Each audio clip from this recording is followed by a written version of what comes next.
Hello everybody, I hope there are students. And we continue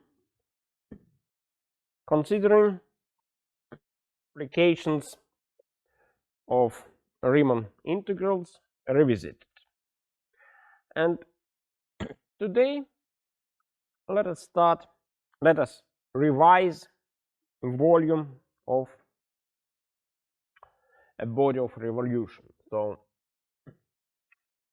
first of all, remark,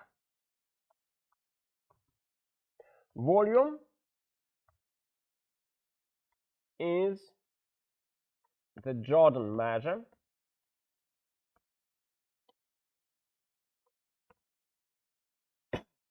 in R3.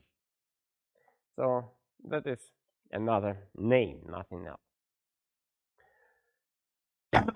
And first of all, I would like to give the following lemma.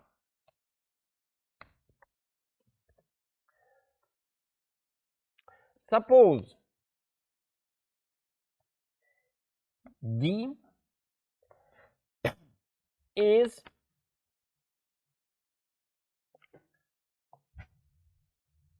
Jordan measurable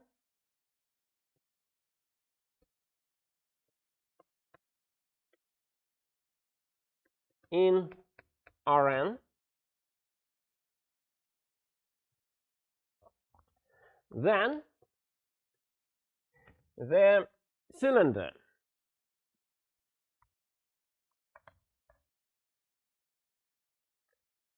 D cross AB is Jordan measurable in Rn plus 1 and Jordan measure of this cylinder is equal to Jordan measure of D times B minus A.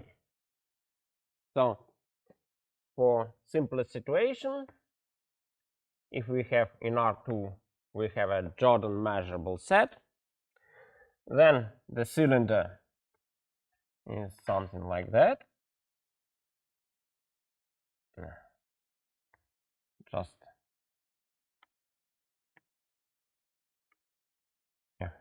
something like that. So, and here we have A, that is B. Okay, Jordan.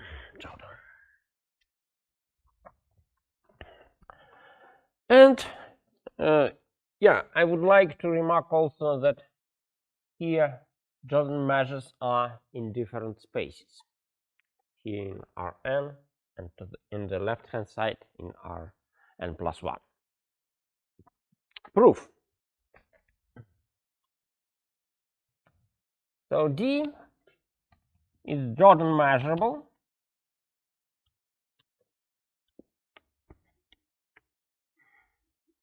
hence, as we know, for arbitrary epsilon greater than 0, there exist two elementary sets E1, E2 elementary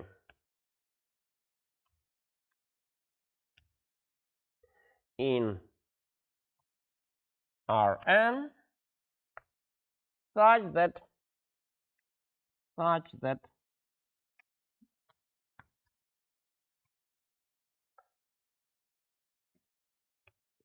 E1 is a subset of D and D is a subset of E2, and volume of the difference,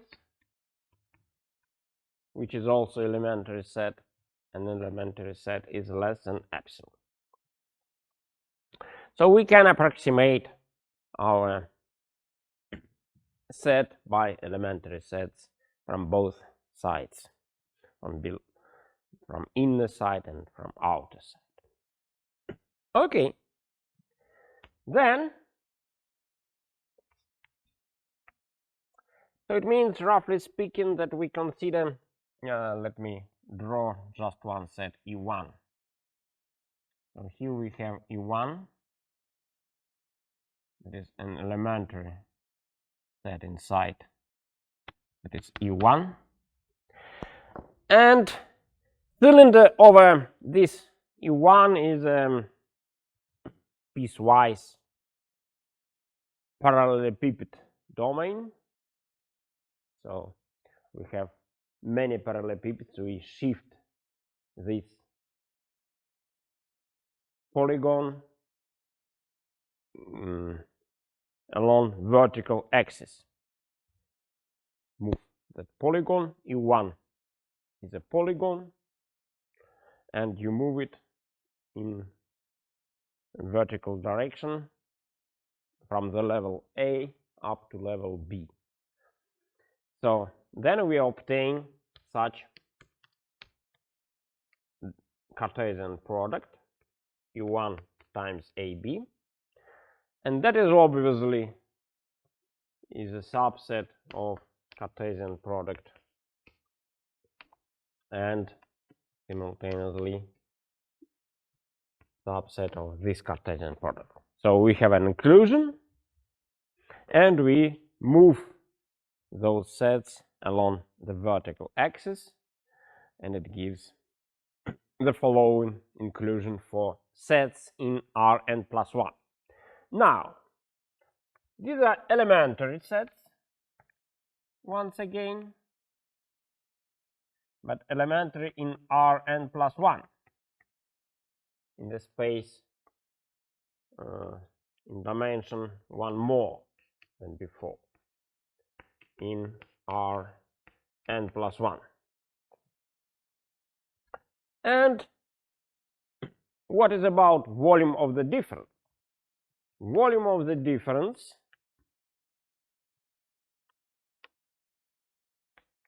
between those Cartesian products is obviously equal to the volume of this Cartesian product.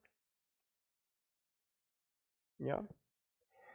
And this volume is equal to the product of volumes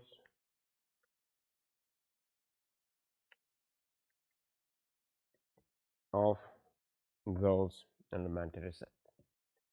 Hence, that is less than epsilon times b minus a, and it follows from this property that D cross AB is Jordan measurable.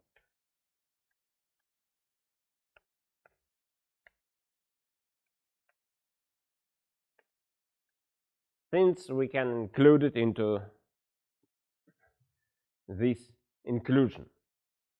So there is one elementary set which contains our cylinder, and one elementary set which is in our cylinder, and the volume of the difference is as small as we want.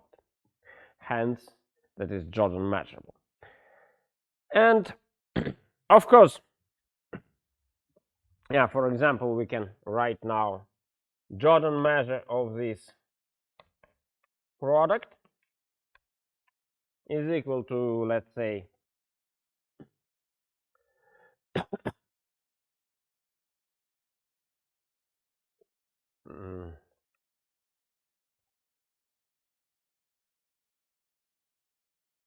let's say inner or outer. Okay, let it be outer Jordan measure of this product. Outer Jordan measure is infimum for all elementary sets, elementary in Rn+1, infimum of volumes, and which are contain our set D cross AB. Yeah, volumes of E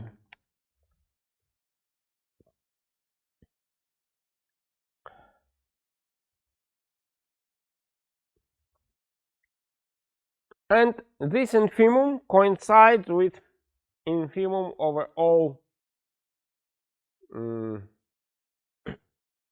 sets of this kind, because for every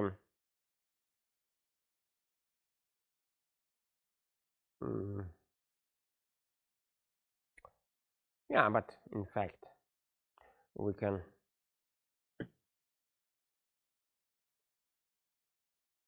can write also by inequality. So by inequality, let me continue like that. That is less or equal, even I don't need the definition, less or equal than Jordan measure, outer Jordan measure of E2 cross AB because of properties of outer measure, and that is volume E2 times B minus A. That is valid for arbitrary E2 elementary which contains D, and hence we can take infimum over all E2 which contain D, and this infimum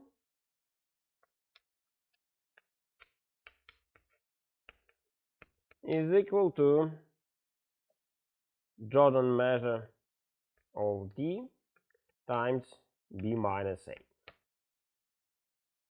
Hence we have inequality measure less or equal than this measure, and analogously we can prove opposite inequality using the inner measure. Okay, it proves the lemma.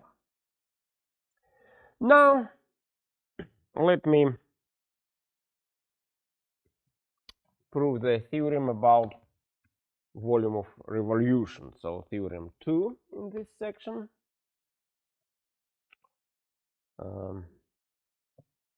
If f of x is non-negative continuous function on AB, then the body of revolution of the subgraph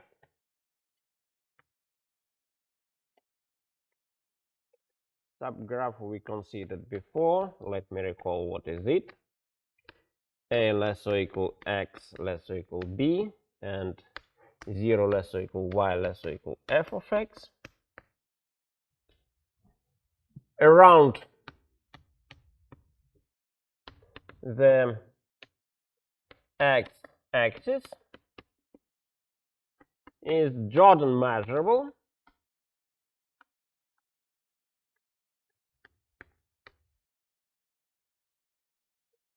and its Jordan measure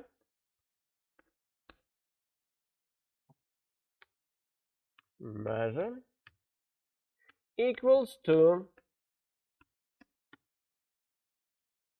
pi integral from a to b f squared of x dx. The Riemann integral appears here.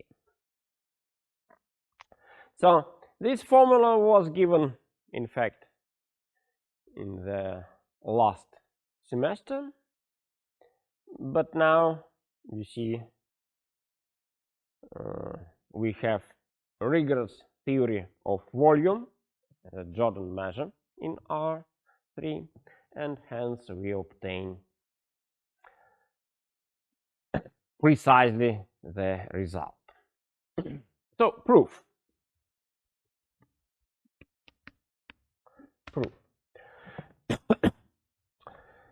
Let me draw a picture of our body of revolution.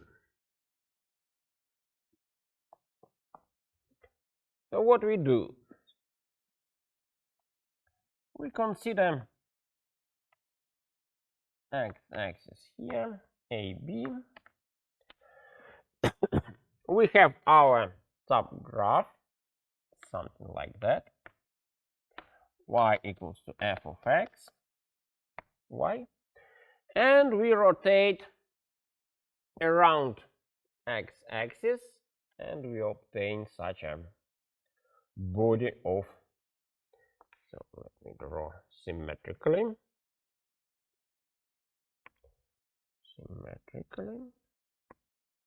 that,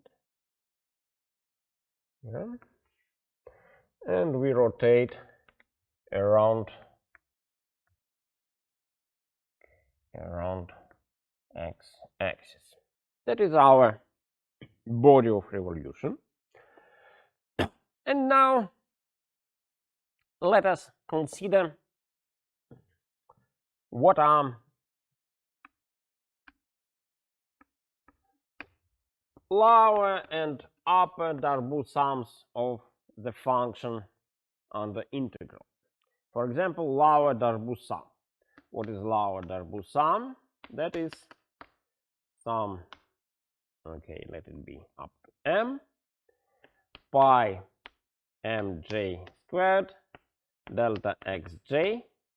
So where mj is infimum f of x for x in xj minus 1 xj, delta xj is xj minus xj minus 1, and partition P is given by this xm equals to b. So what is it? Let us try to understand what is the meaning. Recall that we know area of a disk. During former lecture, we applied the general formula for the area of a subgraph to find the area of the disk. So, for example, if I took here a point, right? Let it be here. That is, let's say, mj, and area of this disk, if I rotate that interval around x-axis, then area of this disk equals to, so area of this disk, area equals to pi mj squared. And according to lemma, if this is the infimum, where is this infimum? For example, for such an interval, let it be this is xj, here we have xj minus 1. Then what we obtain if we multiply by delta xj? Delta xj is the length of this interval from xj minus 1 up to xj. Then we obtain the volume of this cylinder.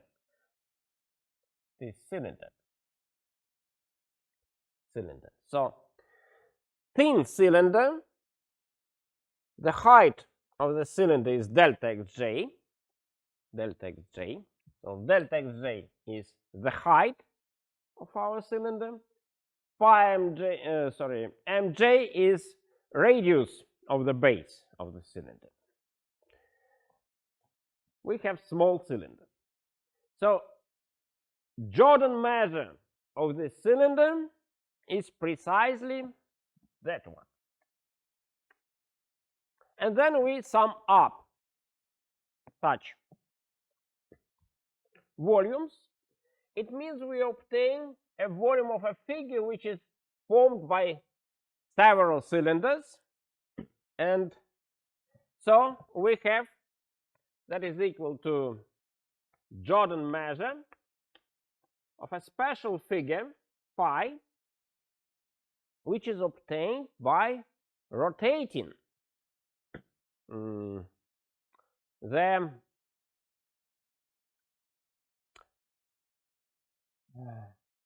elementary set. So let me recall that we had Laue-Darboux sum for our function f. Laue-Darboux sum. And these are precisely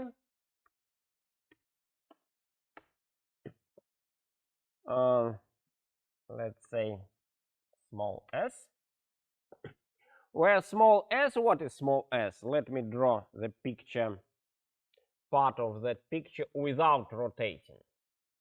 Without rotating, that is like that. You see? Yeah. We recall, I recall what is meaning of Laue-Darboux sum. Laue-Darboux sum is precisely area of this elementary set, which is formed by rectangles. So we take delta xj is the length of this, and mj is the height of this rectangle. Delta xj is width, and mj is the height. So you see, we have Laue-Darboux sum is the area of such elementary figure. So S is elementary figure, elementary set, which is in our subgraph. Let me denote it by capital F, capital F, capital F. So S is a subset of this capital F. And if we rotate this S, this elementary set S, then we obtain little phi. So little phi, what is little phi here? Little phi is the set which is obtained by rotating all such rectangles. So we take rectangle, we rotate it around x-axis, and then we form new set which is obtained by gluing together those cylinders. So we have many cylinders, put them together, and we obtain such a set little phi. And little phi is Jordan measurable by this lemma together with finite additivity of the Jordan measure. So we have, that is precisely Jordan measure of phi, and that is less or equal than in the Jordan measure of our body of revolution. So let me denote our body of revolution by V, let's say, right? The body V of revolution of the subgraph, capital F. So we rotate the subgraph, we obtain this body of revolution, V. And the inner Jordan measure is greater or equal than Jordan measure of phi, because phi little phi is a subset of our body of revolution for arbitrary partition P. So this inequality is valid for arbitrary partition P. And analogously, we can construct the set capital phi by rotating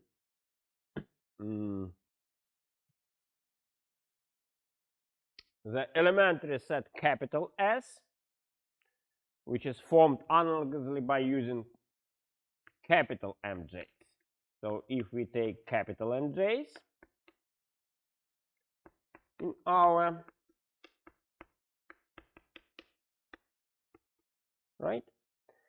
in our consideration, then I can write the following chain of inequalities. So let me recall also that one. So less or equal than equals to mu j of little phi, less or equal inner measure of V, inner Jordan measure less or equal than outer measure. That is true for arbitrary sets. And that is less or equal than Jordan measure of capital phi,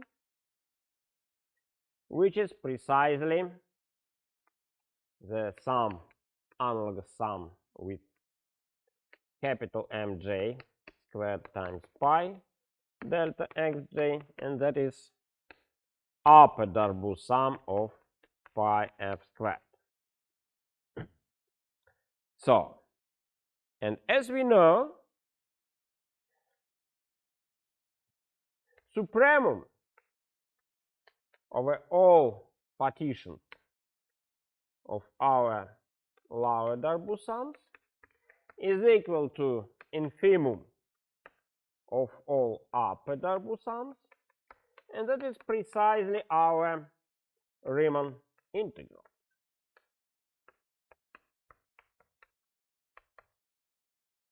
So what we obtain then, you see, the inequality is valid for arbitrary P.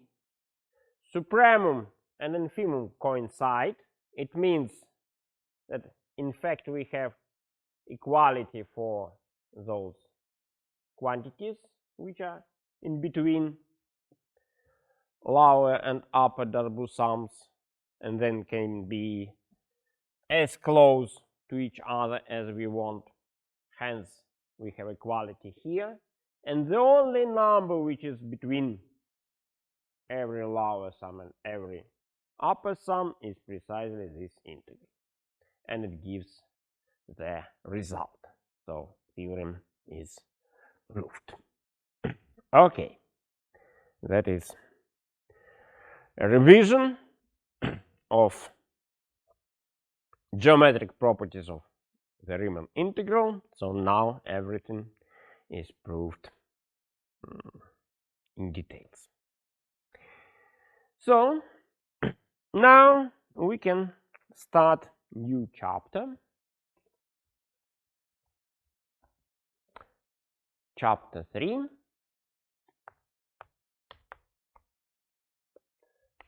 We call it multivariate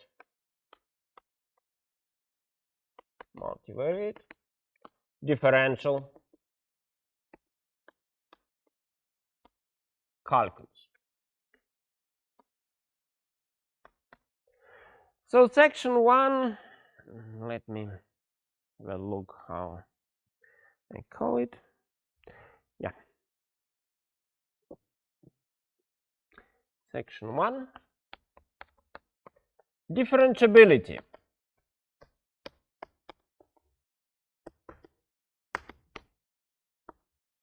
of functions of several variables.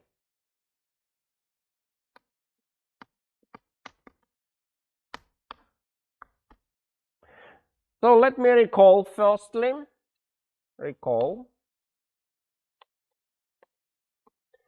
What is for functions of one variable? So y equals to f of x is called differentiable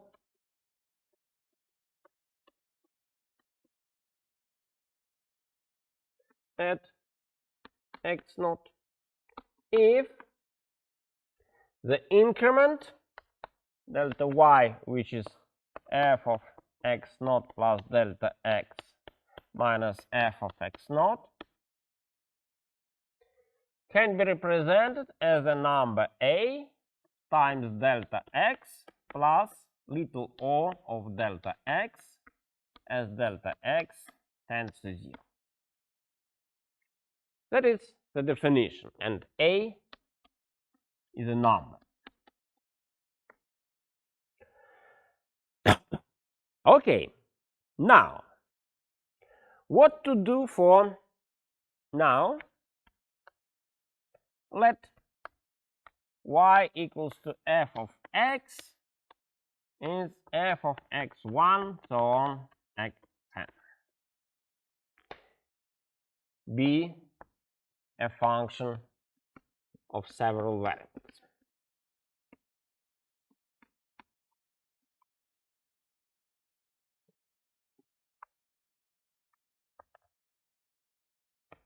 Then look, here we considered an increment of the variable. So there was a point x naught, and we considered an increment. So we change here the value of the argument, and we compute the related increment of the function. So how our function changes. And we study these changes, and then we take linear part of this change. So we take linear part. So differentiability means that we can find a linear part of this increment. And now let us think what is linear part of the increment for a function of several variables. So now delta x should be a vector. So delta x is a vector, delta x1 so on delta xn. So it means that every variable x1 so on xn can be varied independently of other variables. So we have several increments independent from each other, and we have vector of increments, in fact. So increment of vector argument is a vector. But the related increment of a function is a number. So what is linear part of a number? And it should be linear with respect to a vector. Of course, this will be a scalar product. So that is why we come to the following definition. So definition. Y equals to f of x is called differentiable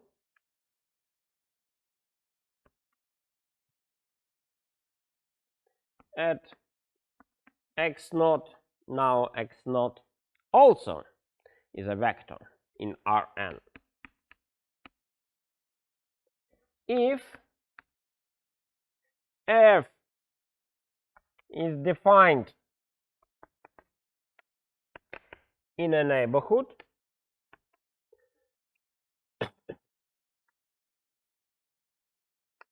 of x naught and the increment delta y equals to f x naught plus delta x, both are vectors, minus f at x naught vector equals to scalar product a times delta x plus little o of delta x, or in other words, scalar product can be written in details like that. Delta x as delta x tends to 0 vector.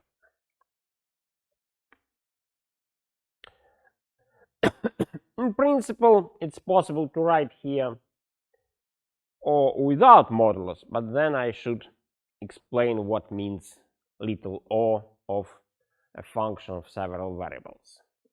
So I don't want to do it. We can write like that. So now, and of course here A is a vector in Rn. A is a vector in R. That is the definition of differentiability. So you see that it's a little bit similar to the definition of a differentiability for a function of one variable. So instead of usual multiplication of numbers, we consider scalar product of vectors, which can be written in details. And related definitions.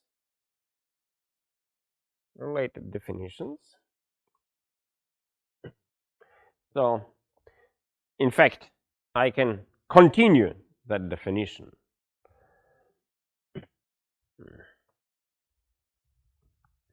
A, the vector A, is called gradient of f at x naught.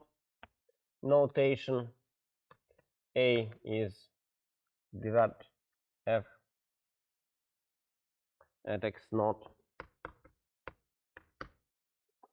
and the scalar product, linear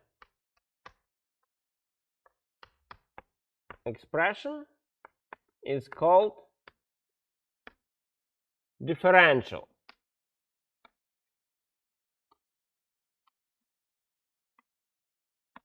of f at x naught.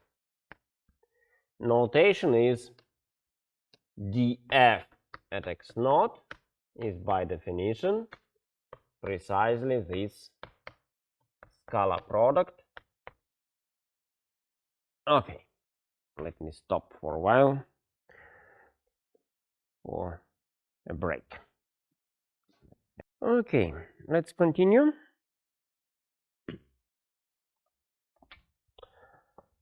So let me write down several other expressions, notations. So we can write also with the help of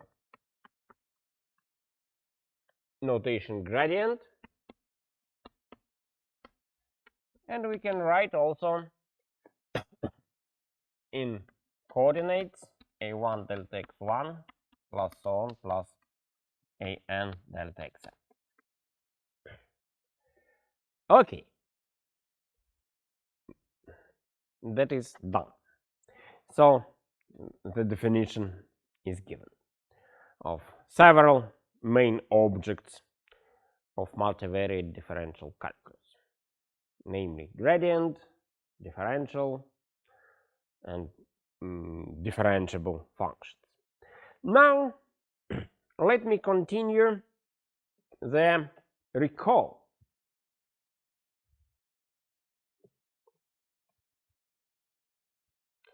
So, we had very nice relation for functions of one variable between the derivative and differentiability. Namely, recall that y is differentiable if and only if that's equivalent to what?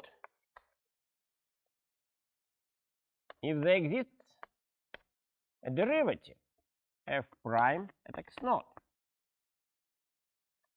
And this number a, which appeared in the definition, was nothing else but the derivative. Okay, now you see, we have, for functions of several variables, we have many numbers and numbers, right? So it means we cannot expect one derivative. Also, if we recall what is derivative for functions of one variable, that is the limit as delta x tends to 0 of the ratio delta y over delta x. So you see, delta x was a number, and we could divide by a number. But now, delta x is a vector.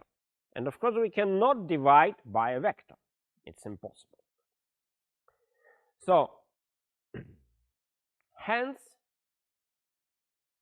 we cannot obtain such a nice equivalence between differentiability and the existence of some limit. But nevertheless, we can find some analogs of the derivative. How? So we need to understand what we can consider instead of delta x to be able to divide by this new object. And that is so-called partial increments. So consider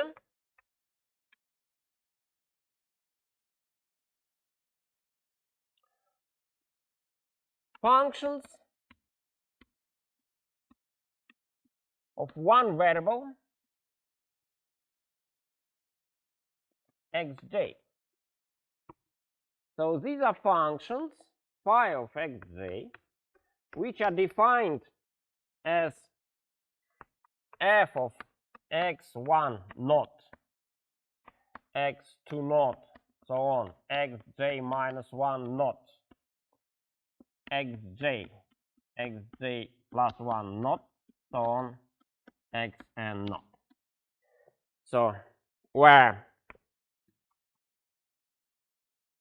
x naught is precisely x1 naught, so on, xn naught. So what we do, we have many n coordinates of our point x naught vector, right? And what we do, we fix all of them except for one.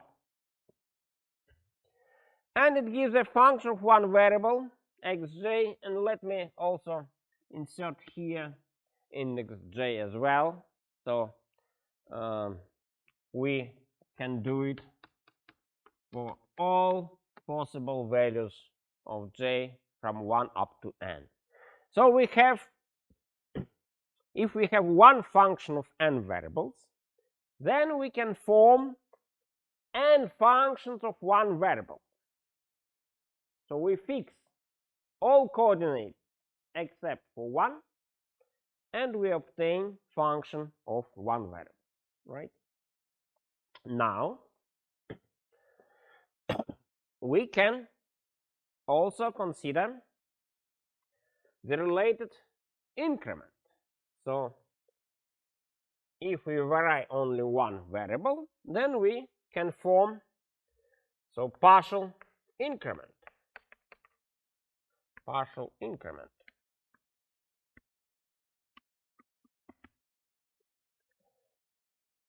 What is it? That is delta x.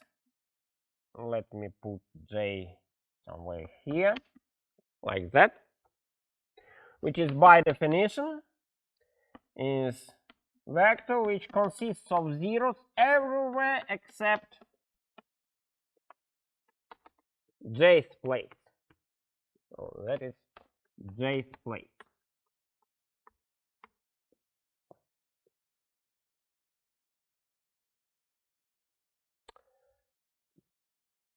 Then if we put,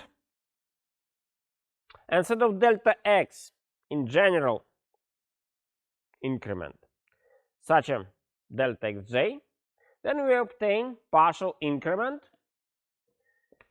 of delta yj is by definition, what is it? Delta yj partial increment. That is partial increment, right? It's partial increment. That is f of x naught plus delta xj minus f of x naught. And look carefully what is written here. So delta xj has 0 components everywhere except for jth component. And it means that all components except for jth are the same as for x naught. It means that in fact what we have precisely usual increment of xj naught plus delta xj minus phi j of xj naught. So we have increment of a function of one variable, and it corresponds to the increment just which is expressed by a number. That's important. So we can now define partial derivative. So definition. It looks like the definition of derivative, but with respect to that function of one variable. So partial derivative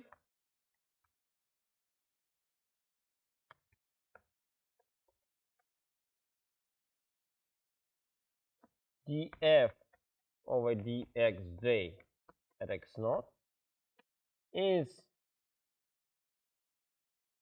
the limit, if it exists, of course, if it exists,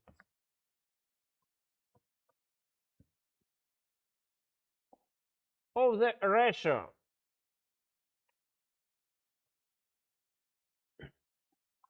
delta yj to delta xj as delta xj tends to 0. So I can write like that. Partial derivative is limit as delta xj tends to 0 of delta yj over delta xj, and in other words, that is precisely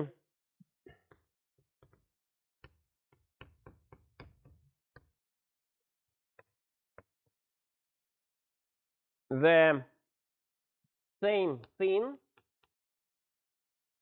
as usual derivative of the function phi j prime at xj naught. So you see, delta yj is written here. If I replace delta yj by delta phi j, then we have precisely here in this limit, we have precisely the definition of usual derivative. Usual derivative.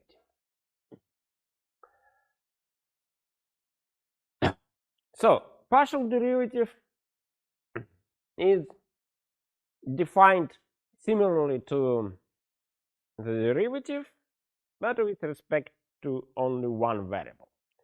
Unfortunately, there is no such equivalence. So for functions of several variables, we cannot make such an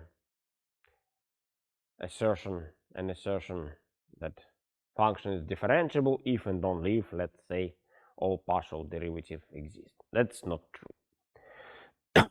Of course, we can formulate necessary conditions. So theorem 1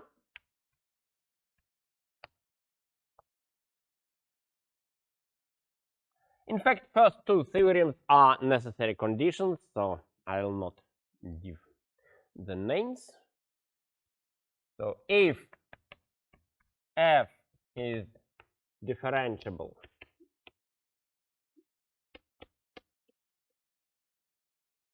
at x naught, then f has all partial derivatives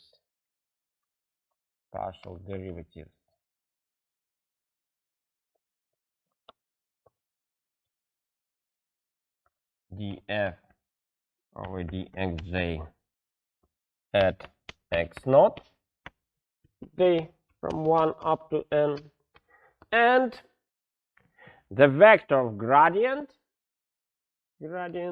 f at x naught is written as the vector which consists of those partial derivatives.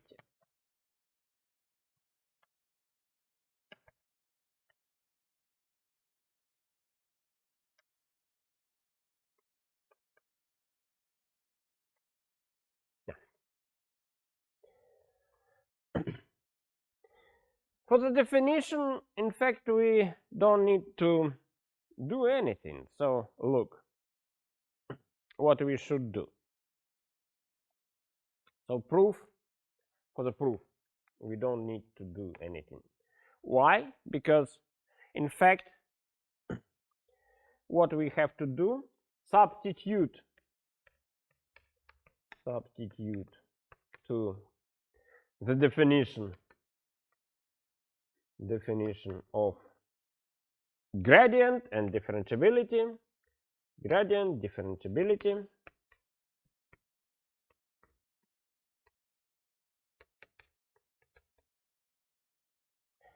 delta x equals to delta x j.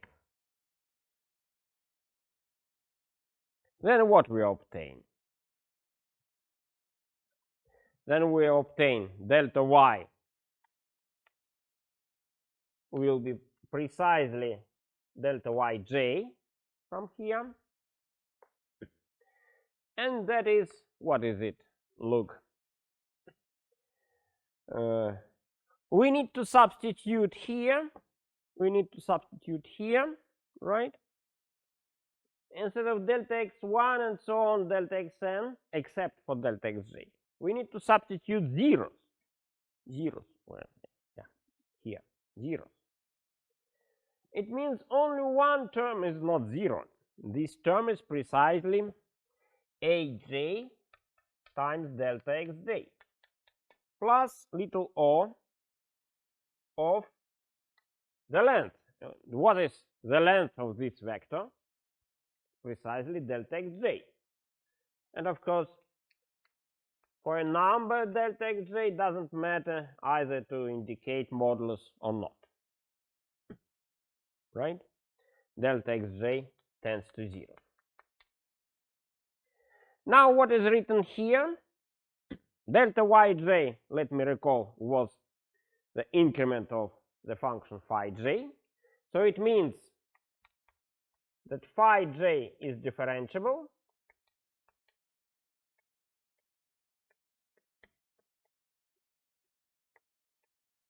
at x j naught function of one variable, and if phi is differentiable, phi j, then there exists derivative x naught, x j naught. There exists the derivative, and that is precisely, as we know, partial derivative. And also, this derivative equals to aj. And that is how we deduce this representation for the gradient. So the proof is over. Theorem 2, if f is differentiable,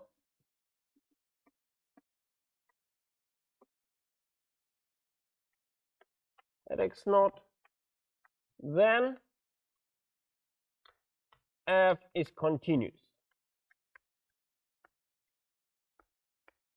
at x naught. Proof.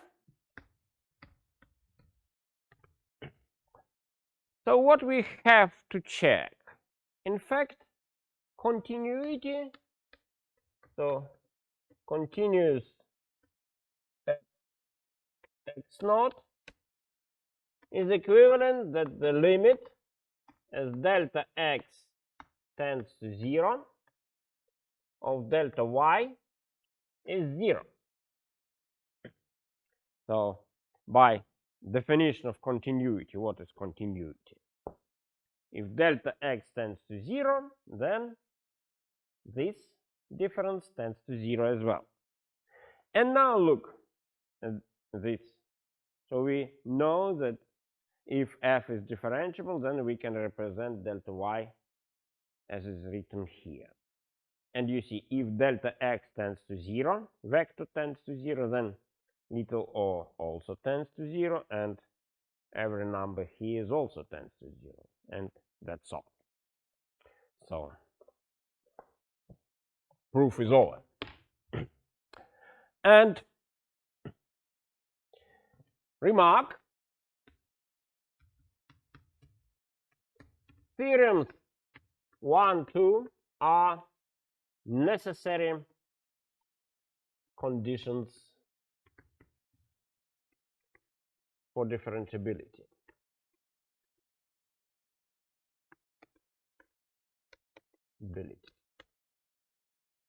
They are not sufficient. And why? Let me give several examples. Which shows that, yeah, so the function may be not differentiable and to be either continuous or with partial derivatives, or both with partial derivatives and continuous. Nevertheless, without being differentiable. So, okay, first example. F of xy of two variables, let it be xy over x squared plus y squared if xy is not the origin and 0 at the origin. So here we have partial derivatives df over dx, let's say, at 0 is by definition limit as delta x tends to 0, f of delta x 0 without f of 0, 0 over delta x. That is what was called partial increment. So we fix another coordinate to be the same as at our point, and we vary only one coordinate. So what we have, if y is 0, then that is 0 for sure, right? So we obtain 0. Obviously to partial derivative with respect to y. So both partial derivatives are zeros. But if that's true, I mean, if f would be differentiable, then the increment, and according to the definition, so all numbers a's, you see. So if f is differentiable, then f has all derivatives, partial derivatives, and gradient is precisely the vector of those derivatives. Partial derivatives are computed, they are zeros. So if y would be differentiable, then delta y would be little o of delta x vector. And let me write in detail delta x, delta y, and not delta y, delta f, let me, because delta y now is not a function. Y is not a function, but a variable. Okay? This would be if f is differentiable. So that is equivalent, f is differentiable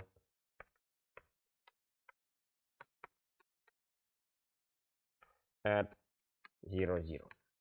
But put delta x equals to delta y. Then the length of the vector delta x, delta y equals to, so that is square root of delta x squared plus delta y squared. If these are equal, then we have square root of 2 times modulo of delta x. But what is about delta f? Delta f here is equal to, so I should substitute delta x equals to delta y. So delta f is delta x times delta x over delta x squared plus delta x squared. So instead of x and y, I substitute delta x, delta y, and both are equal to each other. And that is, what is it? 1/2. So that is not little o of square root of 2 modulo delta x, as delta x tends to 0. In fact, as you can see, it shows also that f is not continuous. So this function has both partial derivatives, but f is not continuous. Hence, it cannot be also differentiable, because as we know by theorem 2, it follows from differentiability, it follows continuity. So that's impossible. Hence, f is not differentiable.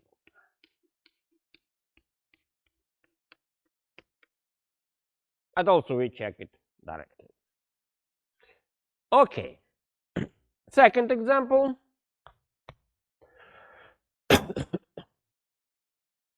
Now let me consider once again function of two variables, f of x, y, square root of x squared plus y squared. Now that is continuous function, because limit as x, y tends to 0, 0, f of x, y equals to 0. Why?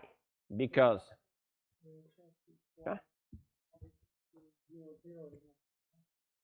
x, y not equal to 0, 0 in upper part. In upper part. Ah, yes, of course. Thank you very much. Thank you very much. Yeah. Yeah. It was misprint. Yes. Definitely. Thanks. Yeah, okay. So what we have here,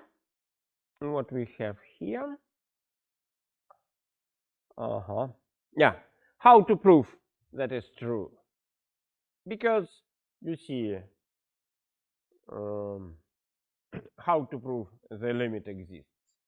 So we need to estimate, so modulo f of x, y is precisely square root of x squared plus y squared, and that is precisely the length of the vector x delta x y. So if xy tends to 0, then it means the length tends to 0. So it tends to 0. And that is precisely what we need here. So continuity is checked, but what is about partial derivative? Let's say with respect to x. That is limit as delta x tends to 0, f of delta x 0 minus f 0, 0. That is limit as delta x tends to 0, square root of delta x squared. Oh, sorry, I forget to divide by delta x. Divide by delta x. That is limit as delta x tends to 0, modulo delta x over delta x, and it doesn't exist. Doesn't exist. Doesn't exist. Okay. So we have no partial derivative. So f hasn't partial derivative.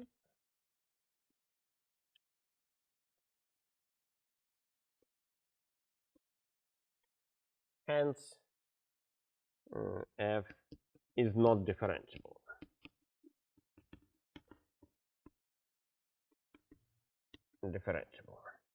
And finally, let me give an example where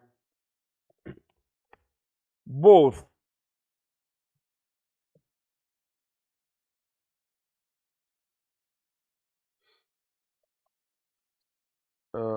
conditions simultaneously are fulfilled, but the function is not differentiable nevertheless. So square root of cubes, right? Square root of modulus. So now, third example, square root of modulus xy.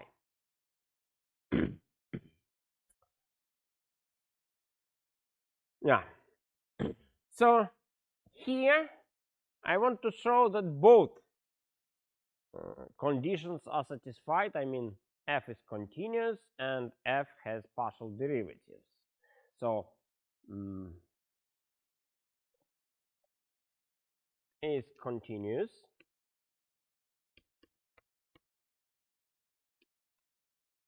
at 0, 0. It has partial derivatives.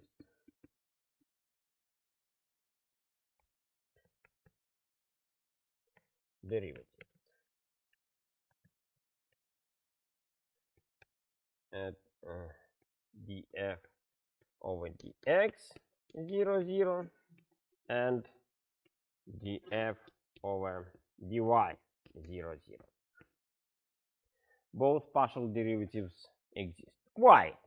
Because you see, if we consider such a ratio, then it means we should substitute, instead of y, we should substitute 0. That is 0. So they are zeros, both partial derivatives. Right? And why it is continuous? Because you see that, yeah, it's the best way is to look at polar coordinates. If we substitute polar coordinates, x equals to r cosine phi, y equals to r sine phi, then f of x, y equals to r times square root of product of cosine sine is 1/2 of sine 2 phi. Modulus less or equal to r. And r is precisely the length of xy, which tends to 0.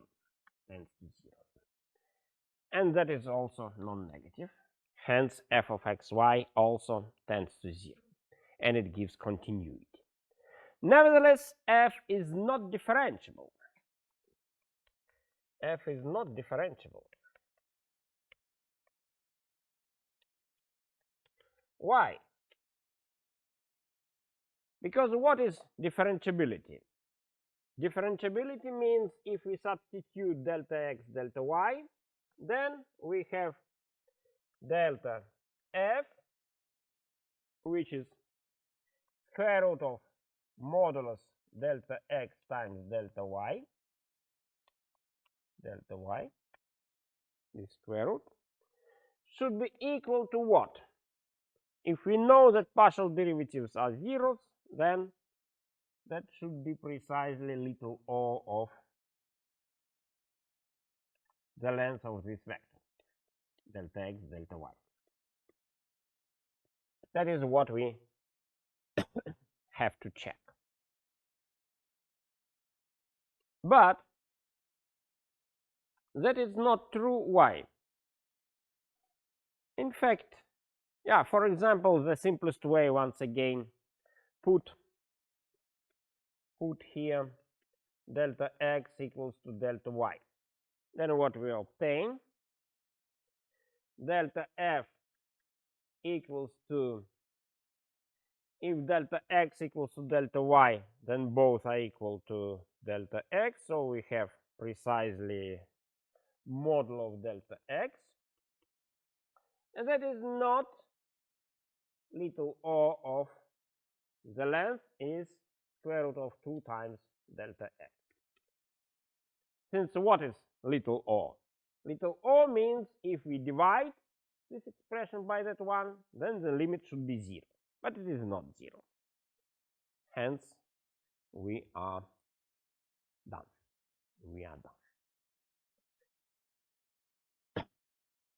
Okay. So that is not true. And f is not differentiable. Maybe. So I gave to you 2 necessary conditions. Now I'll formulate next theorem, which is sufficient condition. I'll prove it next time.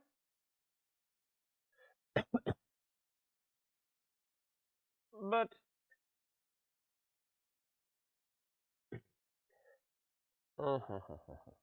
so theorem 3, sufficient condition.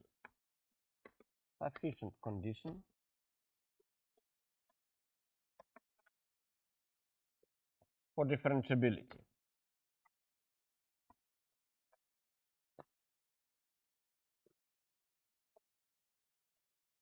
If all partial derivatives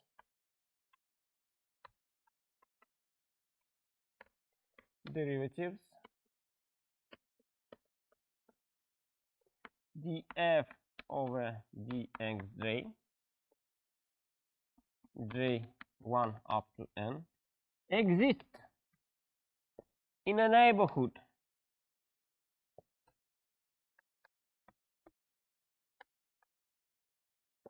of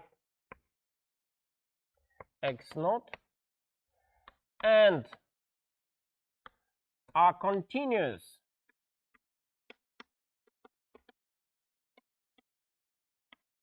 at x0,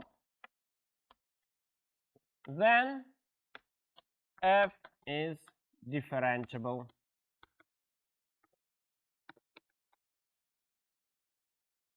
at x0. That is sufficient condition, but it is not necessary. So let me give one more example.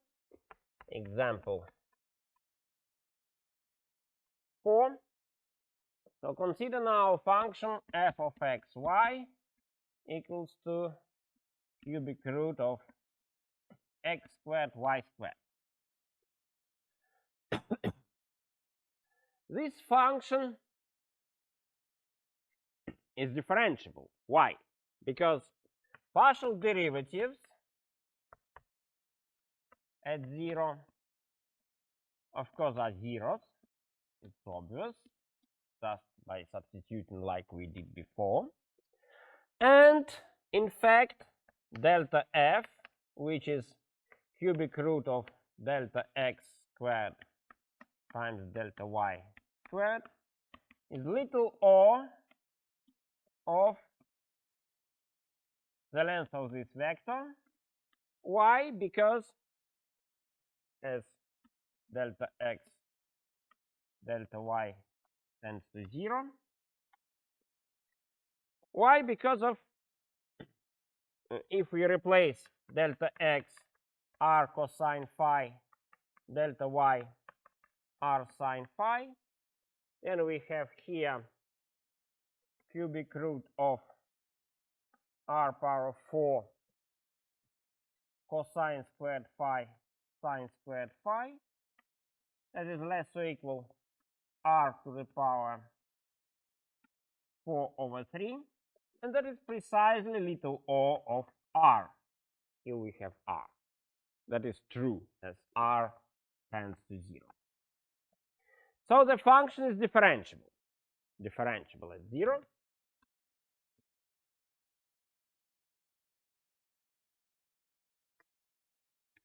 But partial derivatives are not continuous. Why? Because what are, let's say, df over dx at arbitrary point if x is not 0. So let's say x 0, x y. X is not 0. X is not 0. So we have how to differentiate, how to find partial derivative in practice. You fix y, consider it as a constant, and differentiate with respect to x. So x to the cubic root of y squared is a constant, and then we multiply by derivative of x to the power 2 over 3. That is 2 over 3, x to the power minus 1 over 3. And as you see, if we have now, for example, that is not tends to 0 for arbitrary x, y tends to 0, 0, because you see x minus 1/3, here y power 2 over 3.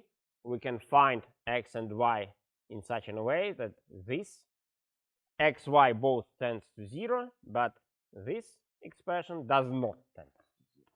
Does not. So partial derivatives are not continuous, and it means the conditions are not necessary. Okay, that's all for today. Thanks for your attention.